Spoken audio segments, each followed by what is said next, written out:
Good morning, and welcome to Coffee and Conversation with Doug Wade, Chief, China Mission Group Defense Intelligence Agency. Before the program begins, here is a brief message from our sponsor.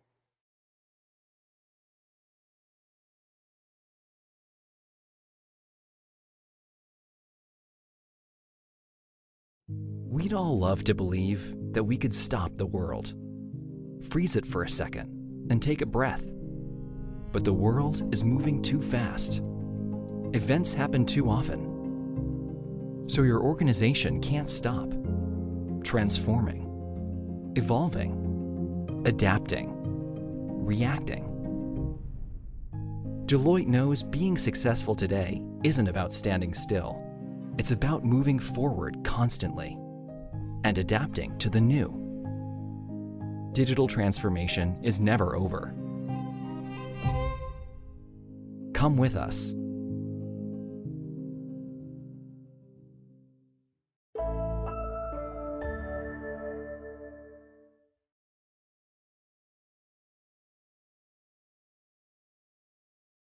Now, please welcome INSA Executive Vice President, John Doyon.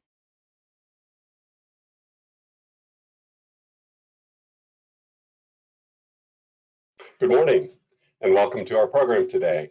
We're pleased to be hosting one of our community's top leaders. Before we begin, a couple of housekeeping notes. If you have questions, and we hope you do, please submit them through the questions box on the right-hand side of the screen. We have over 700 registrants for today's program, so I will try to do my best to get to as many questions as possible. And we're pleased to welcome members of the press to the call.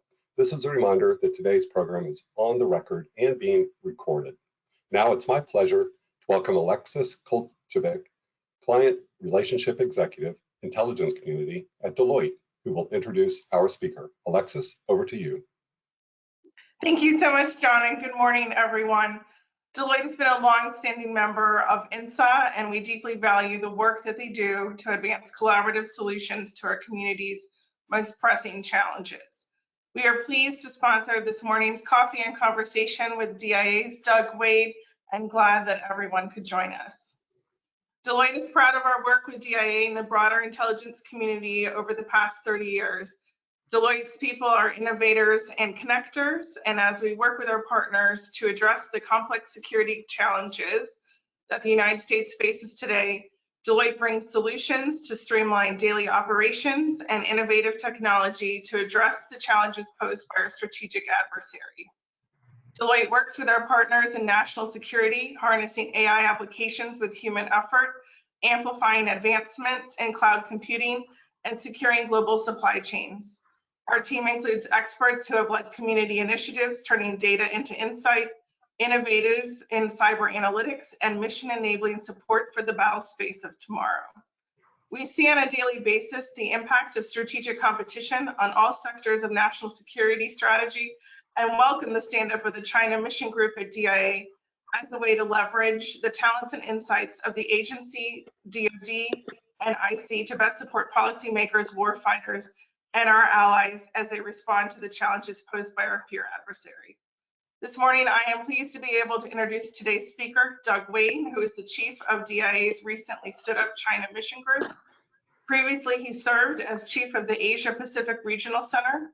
In this position, Mr. Wade was responsible for driving the execution and integration of defense intelligence collection, analysis, counterintelligence, and engagements on Indo-Pacific issues to close critical intelligence gaps and provide decision advantage to warfighters, defense policymakers, and acquisition partners and national policymakers. Other DIA leadership roles held include Deputy Chief for Analysis in the American Regional Center and the Senior Defense Intelligence Analyst for Northeast Asia. Mr. Wade has over 30 years of experience in a wide variety of intelligence analysis, operations, management, and leadership positions, specializing in Asian defense and security issues. Please join me in welcoming Doug Wade. Thank you, Alexis. John, good to be here. Looking forward to this conversation. I know it'll be an interesting one, if only somewhat brief, but really appreciate the opportunity to talk to everybody and really eager to get started. Well, Doug, I want to also extend my thanks to you, as Alexis did. And we're so glad you're here. And let's jump right into it because the time is going to fly by, I think. So you are in charge of this new thing, the China Mission Group. Why did DIA create the mission group? And as you're stepping into this role, what are your goals and your strategy? Yeah, so thanks. So let me first maybe start a little bit about what is the CMG, and sort of what does it do. So the CMG was designed to be the single point of focus to integrate all of the DIA resources and capabilities to address the different challenges that China poses for the department and the government, and to help lead the DIA efforts to counter where the PLA and the PRC activities pose a threat to U.S. and partner nation interests. The way we've structured the CMG allows us to harness the collective power that the agency can bring. And so when you think about all the different capabilities, from analysis to collection, counterintelligence, engineers, scientists, targeteers, partner engagement, and the full scope of sort of what I would call the mission enablers across the agency, we've not really been able to focus and leverage the collective strengths of all of that before in a way that the CMG will do now. Also, the CMG allows us to have a single point of entry for all of our stakeholders and customers to turn to us on their China issues. That does a couple different things. First, it really helps different partners collaborate with us in more meaningful ways. And it tells the internal and external audiences that we have turned to this problem set as our #1 priority. And it makes it clear that that is our focus for now. Sorry, go ahead. I was just going to say, you mentioned your stakeholders and your partners, and I wanted to ask you a little bit about your partners in the region. How is DIA reaching out to engage its foreign partners as well as its partners across DoD and the intelligence community and industry? Yeah, so partnerships are one of the real reasons that we stood up the CMG. There is enormous value in our partnerships, both within the U.S. Intelligence community, within the U.S. government, within industry, and within the region, but also globally. And we've not taken as much advantage of those as we probably should have over the years. The CMG is going to more deliberately look at how do we focus our effects. How do we focus our engagements on achieving the effects we want against our top priority issues for China? So we've had a number of engagements over the years, but to think that the same partners and the same way that we engage with those partners on the same issues is going to be what we need going forward is probably unrealistic. So we're starting sort of a much more deliberate effort to figure out where do we need to engage with partners to achieve the certain effects, and then how do we figure out what they need, and how do we flash those two things together in a way that benefits both of us. Let me just touch a little bit on the domestic side.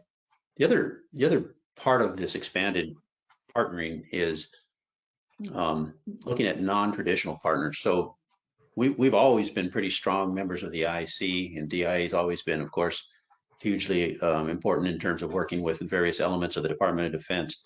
But increasingly, when you look at China, which employs sort of the totality of state instruments to achieve its objectives around the globe, DIA needs to partner more effectively with non-traditional partners in the U.S. government. More partnerships with organizations like commerce, industry, as well as more and stronger partnerships with academia and think tanks.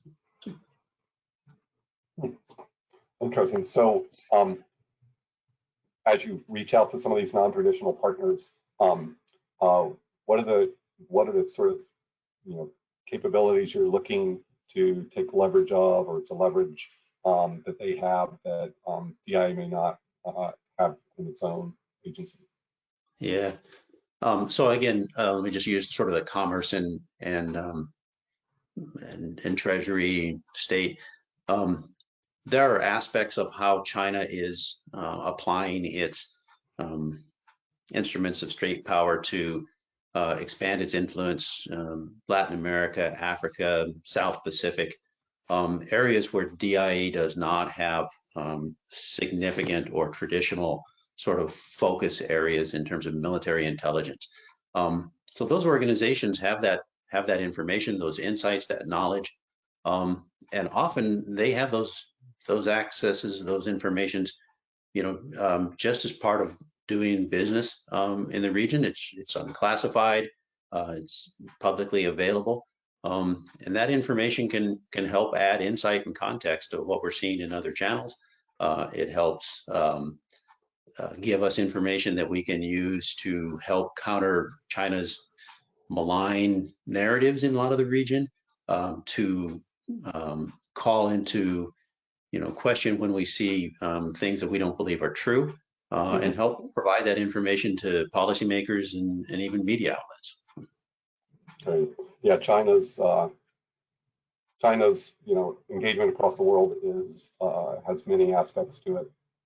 Economic is a huge part of it, and of course their military capabilities is, I think, a little bit more in the wheelhouse of DIA. So it's good for you that you're reaching out for the broader aspects of that. And getting into some of the military capabilities, I wanted to jump right into that. So there's lots of talk about China, its militaries, its modernization.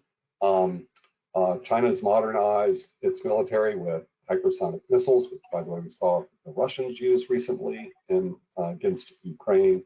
But the Chinese have those hypersonic missiles as well, anti-satellite weapons, their aircraft carriers, other capabilities. What worries you the most? So I'd say that there's not a specific aspect of what worries me. It's the totality of it. China's military modernization over the past few years, and where we believe it's going in the near future, is really just kind of awesome. It spans so many different elements. If you look at their naval capabilities, the expansion of the number of their assets, how they use them, combined with sort of how they pull together their air capabilities, their missile capabilities, their C5 ISR capabilities. When you look at how they're building that force, it's the totality of how they pull it together that is the most impressive aspect of it, I think. If China were to initiate some type of conflict regarding regarding Taiwan, what do you think that would look like, and what type of capabilities would you think China would bring to that fight? Yeah.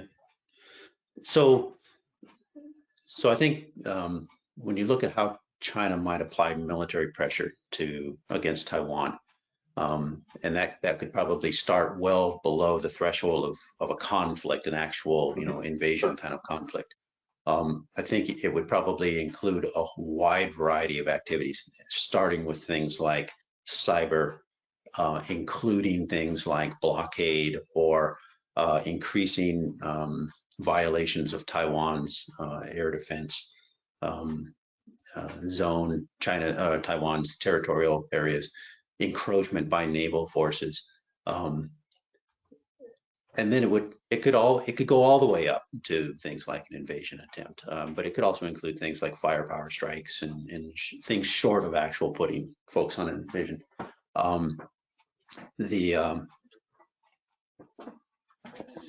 Sorry, that's it. We're all from working out of our home studios. Yeah, sorry about that. Well, as you think about this potential for some level of conflict, and I think that's a pretty good list. Cyber or blockades, or infringing in Taiwan's airspace. If you think of the classic intelligence mission of strategic warning and tactical warning, how would you say DIA and the broader intelligence community and all the military intelligence service we have or do you think we're well postured to provide strategic warning of these activities? Yeah, I think so. Again, President Xi's made it pretty clear. I don't think they prefer to resort to military force to like an invasion to compel Taiwan unification, but they haven't ruled it out. And if you begin to see, I think there's a number of indicators, obviously, that the community would look at that would be sort of traditional in terms of conflict. I think we have a bit of an echo, but those would include sort of mobilization, right? And I think there's some really interesting lessons that you can sort of draw from the Russia invasion in Ukraine, and some of that is making sure that you have your logistics and your economic engine in place to be able to support an actual conflict. And so you'd probably see some of those signs. You'd also, I don't think China doesn't want to start a fight with us over Taiwan. They will if they have to, but they don't want to. And so there are probably all sorts of messaging, strategic messaging that went ahead of it. I don't. Okay. There's been a lot of news about China continuing to invest in its military capabilities, and a lot of commentary here that what should the U.S. response be? I wanted to ask you, what in particular do you see China doing with its capabilities that we would perhaps need to counter? What's sort of some of the things that concern you that are at the top of your list?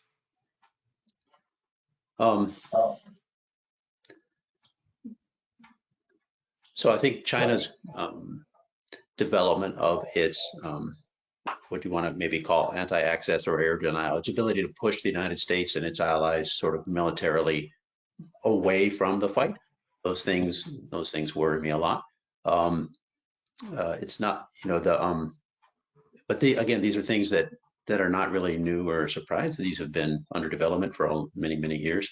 And the department and based on the kind of questions we get and the intelligence advice we give, understands this challenge. And there have been a number of things going on that have, the United States and our allies are trying to strengthen our presence in the region and partially in response to those kinds of things.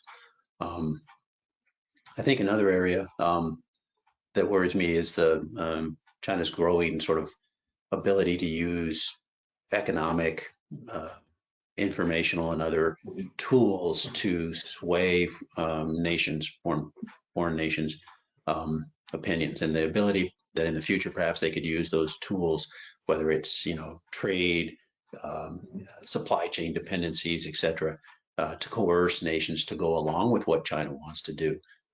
Those nations may not want to do it, but the ability, for China to use multiple levers to force or compel at least acquiescence to what China wants to do, that's another area that concerns me a lot. Yeah. Thinking about China, following up on that, China and their economic engagements around the world, one way for us to follow that is through publicly available information, through open source information. So we've got a couple questions here. Please, by the way, to the audience, continue to send your questions in. We'll try to read them in. A number of them are asking about open source and the importance of that. For you in DIA, how important is open source information with respect to China? And do you see the China Mission Group integrating open source with other sources of collection? Oh, absolutely. So first, open source information, whether it's sort of the traditional OSINT or the new, commercially available information, publicly available information, it's kind of been critical to all source analysis for many years. But in the future, I see it growing increasingly important, just in part because of the explosion of information that's available to everybody on all sorts of issues. So yeah, it's really important, and it's going to get more and more important. Within DIA, we have our open source integration center, and elements of that are in the China Mission Group. Other elements are matrixed to it. So we are fully integrating that capability into the rest of the analysis and collection and activities that we do in the China Mission Group. It has been an area, though, that I think probably deserves some further exploration. In the past, we have often used open source information as just sort of another source that the standard analysts use. I don't think that that's really going to be sustainable. The nature of open source information that we face today is probably going to require us to take a much more deliberate look at how how we approach it as a separate discipline, requiring the training, the tools that other disciplines have to take full advantage of that information. So we're going to, I think you guys had a conversation earlier with John Kirchhoffer, the DIA Chief of Staff, and he talked about some of our workforce initiatives. And one of those really is going to be looking at how do we build a professional cadre of OSINT officers within DIA, and how do we make sure that they have the tradecraft necessary to really bring OSINT in fully into the sort of all source analysis campaign. How do we take advantage of all these new data sets that are emerging around the world without kind of going broke, because those can be expensive, and there's a lot of them. And then making sure that we have the right policy and oversight in the use of that, because there's some pitfalls and some risks there. And then probably investing in a suite of OSINT specific tools that allow us to leverage these big data sources. Right, it's way too big for sort of the human people to get at in terms of the speed and the insight that we need to glean from it. So you're probably talking about some AI tools or some ML tools. And so, yeah, I think OSINT is going to be an enormous part of what we do in the future. Great. Yeah, I know there's a lot of discussion about the tradecraft needed and for analysts and to the training, which leads into perhaps a couple of questions that have popped to mind. But one is sort of resources in general for the China Mission Group. In addition to analytic tools and more investment across DIA and its workforce for open source intelligence and perhaps other areas, what do you need as you build out the China Mission Center as far as people and other resources? And as whenever you build something, your budgets are usually set already, so you got to take from other areas. How does the build out for China affect other mission areas at DIA? Well, the first step for us really was taking the folks who were already doing some aspect of the China mission from other parts of DIA and pulling them into the China Mission Group. So that part did not really involve any radical change of the investment portfolios or the size of the organization. For future year growth, we are asking for some area, but as you know, that investment in the budgeting process takes some time. Really, I think our initial set of deliverables will come from just the increased focus on what we're trying to do and the increased synchronization across the different agencies, and not so much on new investments.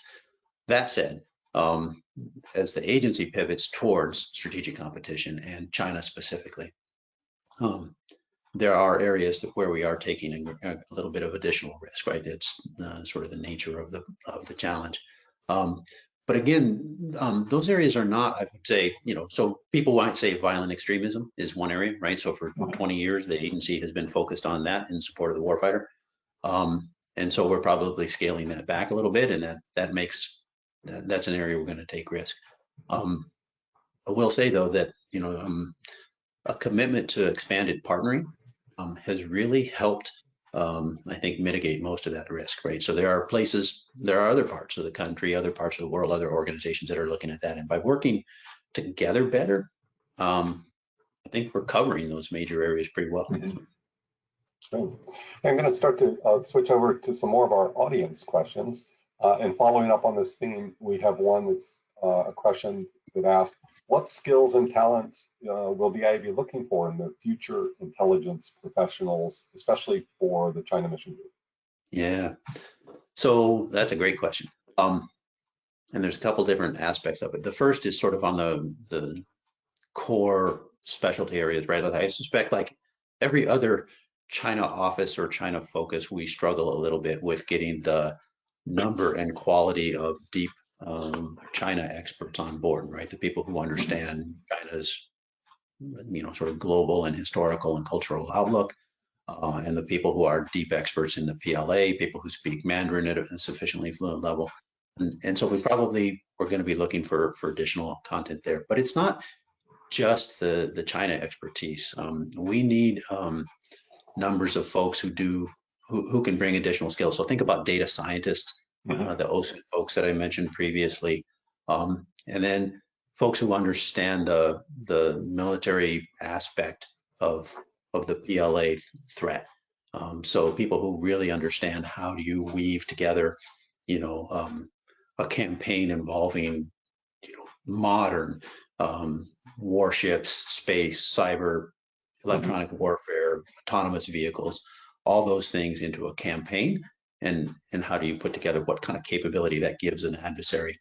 Those are skill sets that are kind of rare, and we're going to need more of those in the future as we face that kind of an adversary. Yeah. Hey, you mentioned Mandarin speakers. I think everybody's looking for more language analysts and linguists to join the workforce. One of the challenges, especially when you get really strong speakers that maybe they're heritage speakers, they have people with family ties, or I met someone a week or two ago with extensive travel in China, studied abroad there. These are desirable people to bring into the intelligence workforce because of their knowledge and skills, but they often have problems with security clearances with all the foreign connections. How is DIA finding a new approach to deal with, to bring these people more quickly on board?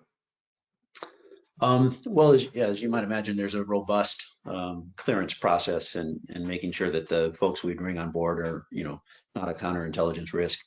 And the, folks who have traveled to China, folks who have deep ties to China, probably are going to have a little bit of harder time getting through our systems, just like the rest of the IC, I suspect. And we've acknowledged the challenge. I don't know that we've actually got a way forward to sort of balance those two requirements. Short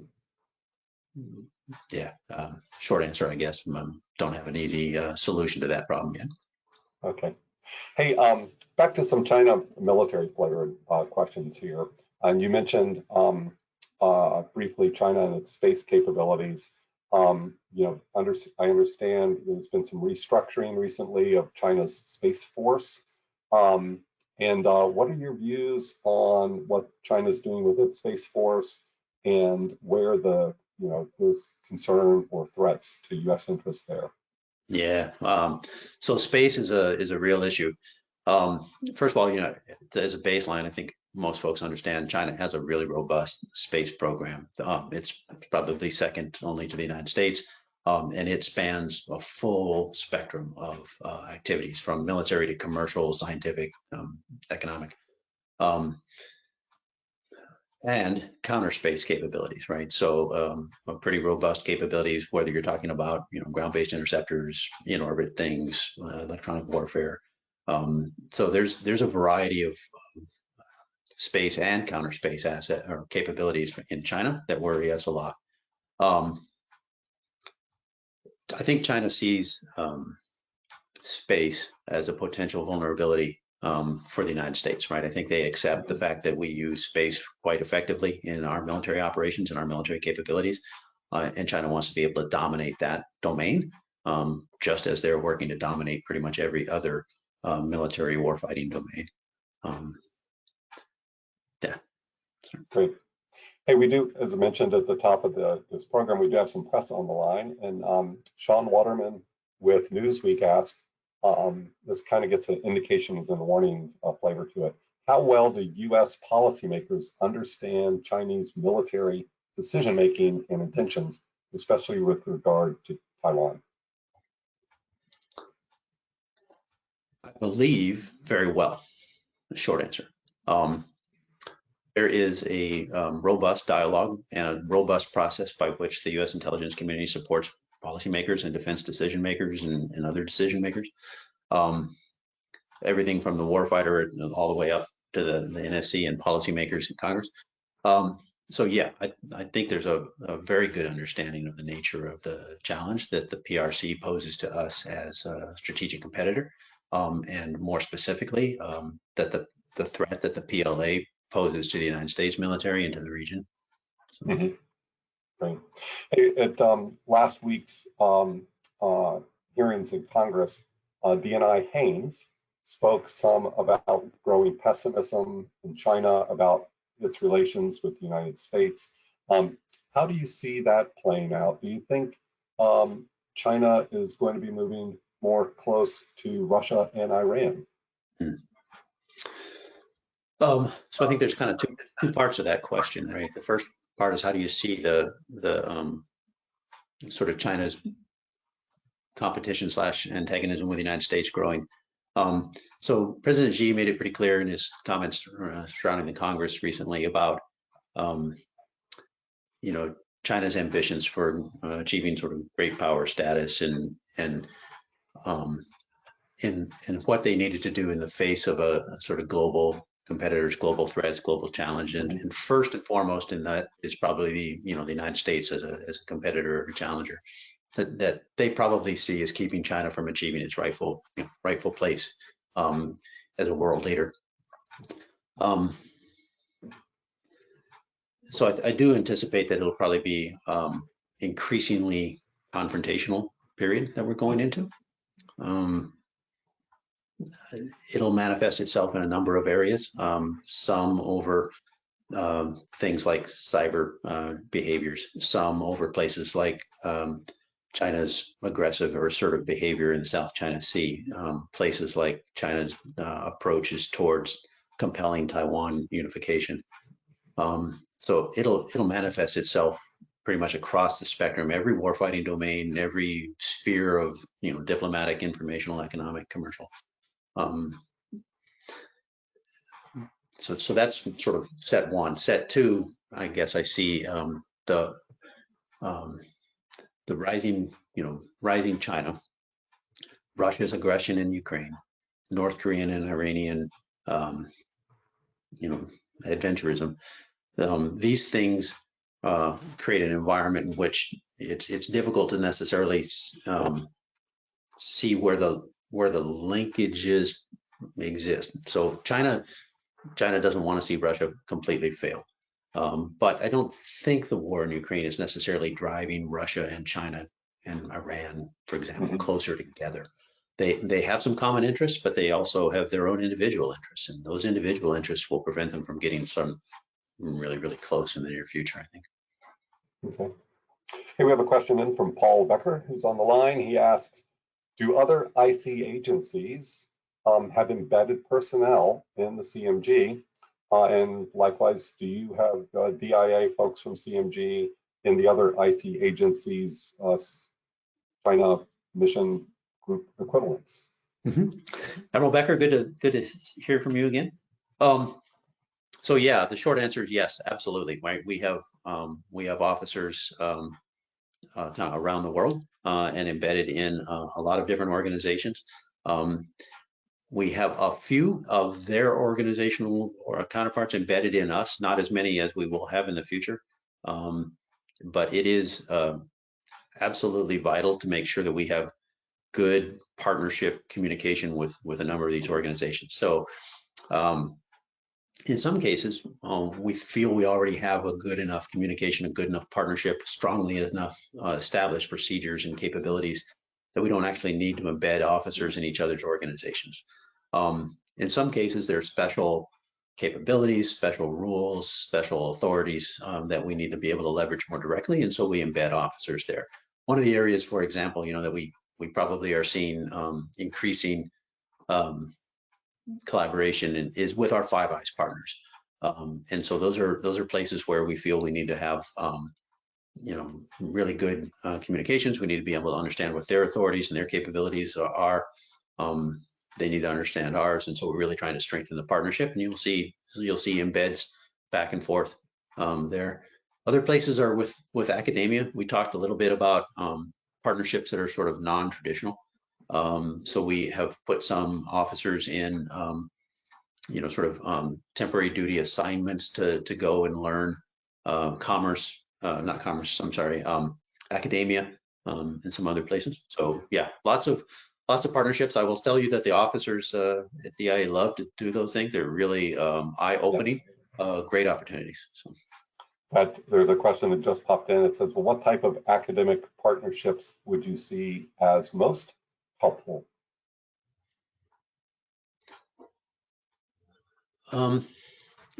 So I think there's a growing realization that we need to understand more fully how China uses the totality of its state instruments to be able to coerce and apply, pressure around the world.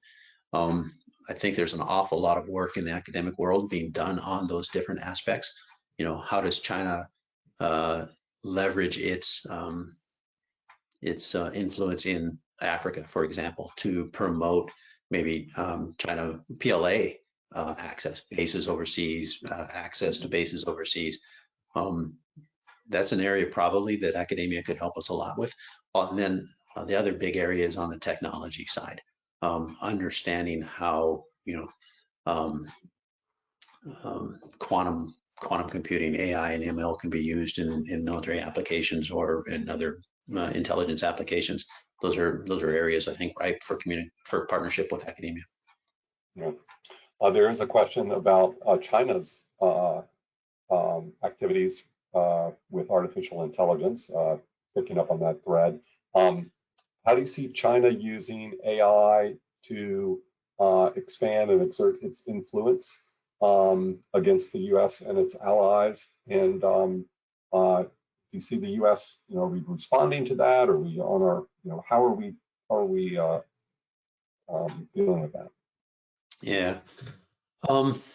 So China is investing heavily, right, in its AI and ML capabilities. One area that I think should be a concern for everybody is how China uses those kinds of capabilities to parse through big data and strengthen its totalitarian control over people. One of the dilemmas, I suppose, for the world is the choice between these state totalitarian regimes, China and Russia, versus the sort of traditional rules-based international order that really prioritizes individual rights. China's ability to use things like AI to ensure that they have strong, sort of surveillance coverage of citizens, whether they're, China citizens or whether they export that technology to other regimes around the world, and then those regimes use it to exert totalitarian control. I think that's one example of where AI that China's probably looking at that should be a concern for folks. Yeah. You mentioned Five Eyes Partners a few minutes ago, and there's a question here related a little bit to that, but more broadly to our European partners. And it says, what's the take of our European allies? Do they see China as a threat, especially with Chinese support to Russia in the Ukraine conflict? And do you see China stepping up there as well? Part two, do you see China stepping up in its assistance to Russia in the war against Ukraine?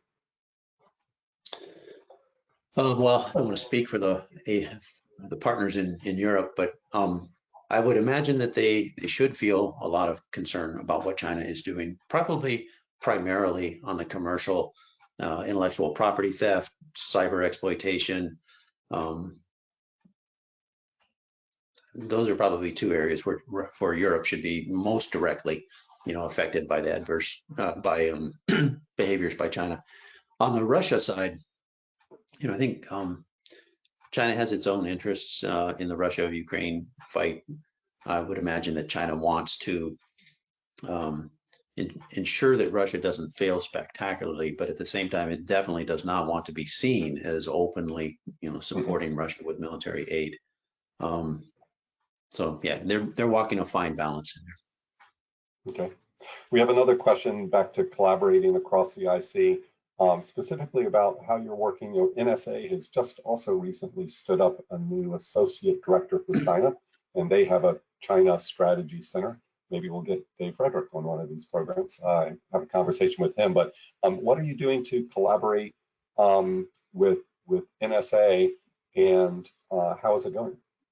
Yeah, so you touched on it, but a lot of different IC organizations are standing up a China-focused group. It makes a obvious amount of sense. So folks are doing it. We're doing it a little bit differently, and in different phases, right? So China Mission Center at CIA, us, NSA's efforts are all not necessarily in complete sync.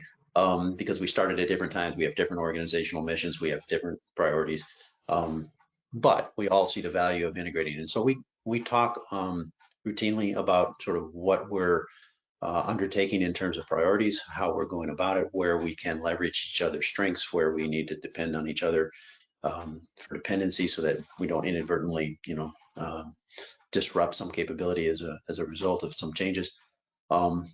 With NSA specifically, there's a let me just say there are a number of areas where we want to understand when we have collection priorities, and we want to make sure that their investments in tools and capabilities are responsive to those priorities. And then conversely, we need to make sure that we're working together to build the right capabilities in the right place in the right time. Sorry, that's about all I can really say on that. All right, we have time for maybe just one or two more questions here. And the next one is, what is the best way for industry to engage the China Mission Group to provide capability to help you address some of your most pressing challenges? Yeah, that's a great question, right? So when we stood up the China Mission Group really late last year, it's sort of the second shoe to drop, if you will, in DIA's movement towards strategic competition. And the first step was the creation of the DDGI, or Deputy Director for Global Integration, Mr. Greg Reichman, to strengthen the partnerships with industry in support of strategic competition. So under Mr. Reichman is our Partner Mission Integration Office, called PMI. And PMI has a deliberate line of effort that looks at expanding partnerships with academia, specifically with respect to where we can strengthen strategic competition. So I would say reach out to the DDGI's PMI office if you're interested in that. Yeah, that's the best place. Okay. We have another question here, looking at just the China-US relationship, and they're asking for your views on the potential to for the US to engage China in some constructive ways. And the question reads, perhaps there's some areas of cooperation in Africa that could be addressed. What do you see for, different potential avenues where the US and China could work or start to work on some issues to maybe build, address issues of common concern? Yeah, no, that's a great question. We often get caught up in talking about the PRC and the PLA as, our pacing challenge, a threat, an adversary. But it's important to remember that it's really a gamut of kind of conditions that we deal with in the PRC. And in some areas, there's productive partnerships. And we need to be doing whatever we can to work on those common areas. It typically is not a area that the Department of Defense and the Defense Intelligence Agency focuses on, but in places like Africa, where there's economic development needs, climate change, there are opportunities for partnering on those areas. We don't always see eye to eye on exactly the right way to go about it, and I think there's probably some additional emphasis needed on making sure that we do maximize those partnerships. Because if we don't invest in strengthening those common areas of concern, I think it is awful easy to let the narrative just slide into only those places where we see each other as not just competitors, but adversaries and threats. And that's probably mischaracterizing the nature of the relationship. Well, thank you, Doug. We are out of time. Any last thought here before I let you go? Get on with the rest of your day. No, thank you so much. Just one thought, right? And so I really appreciate what your team is doing. One of the great strengths that the United States has, I believe, is this partnership, this communication, this respect that we have that spans from, academia, think tanks, industry, through government, and then out to our foreign partners and friends. That ability to work together, that openly sharing of ideas, that is a strength that China doesn't have. It is a strength that's perhaps maybe unique to what the United States have, and it's a great model. And I appreciate what you guys are doing to help foster that. Thanks. Well, thank you, Doug. We're really glad you were able to join us this morning for your insights and what you've been able to share with us. A very informative session today. I also would like to thank our friends at Deloitte for sponsoring today's discussion. And for everyone watching online, thank you as well for taking time to join us. When the webinar ends, there will be a short survey that pops up. Please take a few moments to complete it and let us know how we did.